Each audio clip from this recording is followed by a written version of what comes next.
तो स्वागत करता हूं मैं आप सभी लोगों का इस चैनल पे अब फाइनेंस गाई के ऊपर। आज मैं आप लोगों को सिखाने वाला हूं एक ऐसी टेक्निकल टर्म्स, एक मतलब बहुत अच्छी अच्छी टर्म्स हैं, जो टेक्निकल टर्म्स हैं, फंडामेंटल टर्म्स हैं, उनको बहुत ही आसान भाषा में, जहां से आप सीख पाओगे पूरा म्यूचुअल फंड कैसे इन्वेस्ट किया जाता है, एसआईपीज क्या होती है, ELSS funds, all type of funds, how loan works, loan कैसे काम करता है, एजुकेशन लोन कैसे लिया जाता है, बिजनेसेस कैसे स्टार्ट किए जाते हैं, बिजनेस के कोर फंडामेंटल्स क्या होते हैं।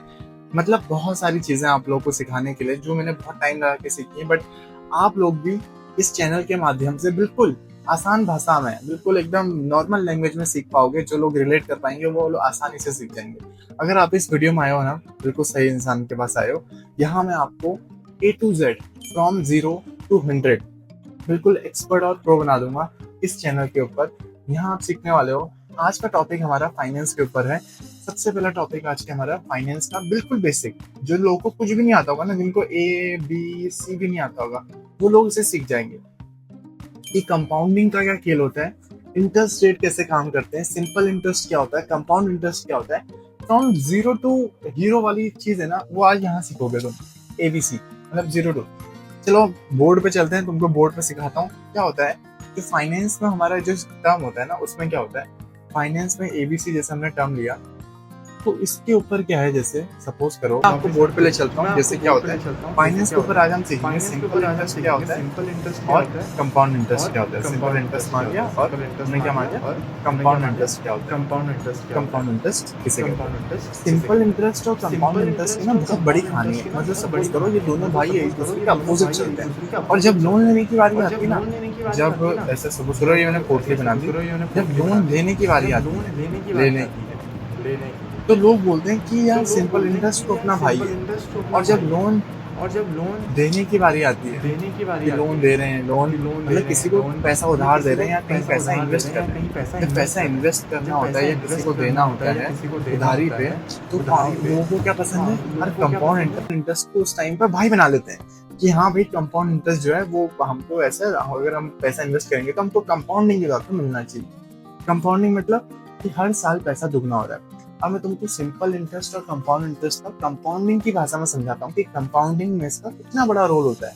अगर हम देखा जाए कि सपोज करो ये एक आदमी है, यानी कि सपोज करो ये मैं, ठीक है, आप फाइनेंस गाई है ये, इसके पास क्या है 100 रुपए। अगर 100 रुपए ये क्या करता है, अगर ये 100 रुपए इसके पास रहते हैं, तो अगर ये सिंपल इंटरेस्ट है, हम इसको लेते हैं SI। मैं सिंपल इंटरेस्ट को SI लिखता हूँ, मतलब पुलिस वाला SI में समझ में गया, मतलब ये SI है सिंपल इंटरेस्ट। अगर 1 साल तो 3 साल में, अगर हम 3 इयर्स का लेके चले, पहले साल क्या होगा 100 रुपए का, पहले साल क्या हो जाएगा, पहले साल होगा 100 रुपए का 100। अगर 10% इंटरेस्ट मिल रहा है अगर 110। अगले साल ऐसा नहीं होगा कि हमको 110 के ऊपर मिलेगा, अगले साल भी हमको अगर इंटरेस्ट मिलेगा तो 10% का ही मिलेगा, इसके ऊपर 100 रुपए के ऊपर। अगले साल भी हमारा 110 होगा, उसके अगले साल भी हमारा 110 होगा। तो मतलब ऐसा करो, ऐसा समझो कि जो भी हमारा 10% का इंटरेस्ट रेट लगेगा ना, वो सिर्फ 100 रुपए के ऊपर लगेगा, वो 110 के ऊपर नहीं लगेगा अगले साल। वो समझ गए, ये है सिंपल इंटरेस्ट। अब मैं इसमें सिखाता हूँ उनको कंपाउंड इंटरेस्ट कीजिए।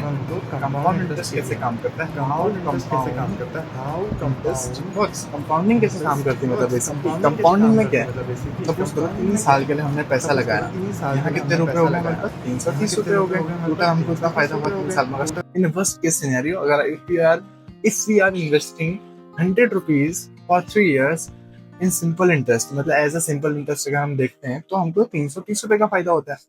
और अगर हम 3 साल के लिए कंपाउंड इंटरेस्ट में, कंपाउंडिंग के हिसाब से हम पैसा कमाते हैं कि जहाँ फ्लक्चुएट होता रहेगा, तो सपोज करो ये 100 रुपए है, 10% इंटरेस्ट रेट मिल रहा है, ठीक है, कितना हो गया 110 रुपए हो गया।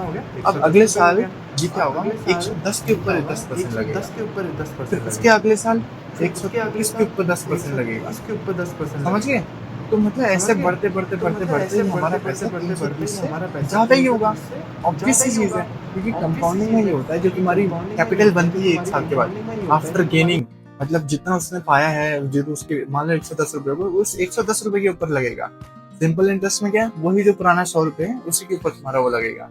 Same goes to when we are taking loan. जब भी कोई बैंक एम्प्लॉय लोन लेता है ना गाइस, बहुत फेमस कहावत है कि बैंक वालों को ना लोन बहुत आसानी से मिल जाता है। और उनको लोन में ब्याज नहीं देना पड़ता, बिना ब्याज के लोन मिल जाता है, ऐसा कुछ भी नहीं। आप लोगों ने एक चीज का सुना है, इन्फ्लेशन किसे कहते हैं? Inflation, what is inflation according to you? आपके हिसाब से इन्फ्लेशन क्या होती है? तो इन्फ्लेशन एक ऐसी टर्म है ना गाइस, एक ऐसी टर्म है ना जो बहुत कम लोग जानते हैं, और ये सबके हिसाब से अलग अलग है। मतलब मेरा जो खुद का स्टडी करने का तरीका है, नजरिया है, लोगों का न्यूज़ पढ़ने का तरीका है, जो चीज़ों को एनालाइज करने का तरीका है, उस हिसाब से मेरे लिए इन्फ्लेशन काफ़ी अलग चीज़ है। और आप लोगों के लिए भी अलग चीज़ होगी। अगर मैं आप लोगों से पूछूं इन्फ्लेशन क्या है, मतलब महंगाई, हिंदी में अगर बोले तो ये महंगाई होगी।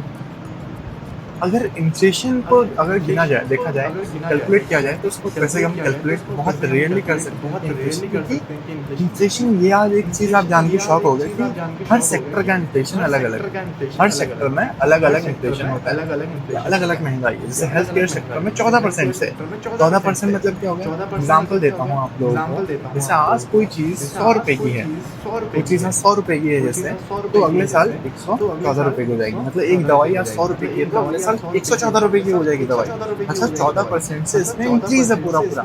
अब एक चीज और सुन लो, मतलब ये सब अलग अलग सेक्टर की कहानी है। दूध वाला sector, health care, food, vegetable, कुछ भी मान लो।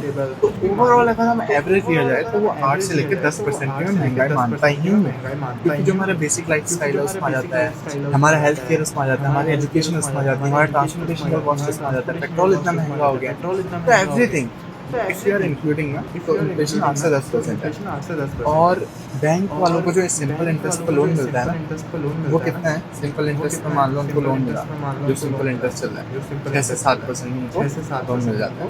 इसलिए हमको लगता है बैंक वालों को भी आगे रहना पड़ता है, क्योंकि महंगाई तो 8-9% बढ़ रही है और उनको इंटरेस्ट देना है 6-7% देना है। और हम लोगों को कितना देना पड़ता है? हम क्योंकि कंपाउंड इंटरेस्ट में लोन लेते हैं, हम कंपाउंड इंटरेस्ट में अगर लोन लेते हैं, जो रेट चल रहा होता है मार्केट का, कितना चल रहा होता है 10 से 12%, या वेरी करता है अलग अलग चीज़ों में, अलग अलग ऐसा हम लोन लेते हैं। तो ये अलग अलग चीज़ों का अलग अलग लोन का नजरिया हो गया। तो यही चीज़ है कंपाउंड इंटरेस्ट और सिंपल इंटरेस्ट। होप्स तो आप लोगों को वीडियो पसंद आई होगी। तो देखो, अगर पैसे की बात है ना, तो कंपाउंडिंग होना बहुत ज़रूरी है। अगर आज हम इन्वेस्ट कर रहे हैं ना अपने 20s में, तो बेटा 35 तक आते आते ना मज़े मारने लगोगे, सच बता रहा हूँ। Thank you for watching, hope you like it.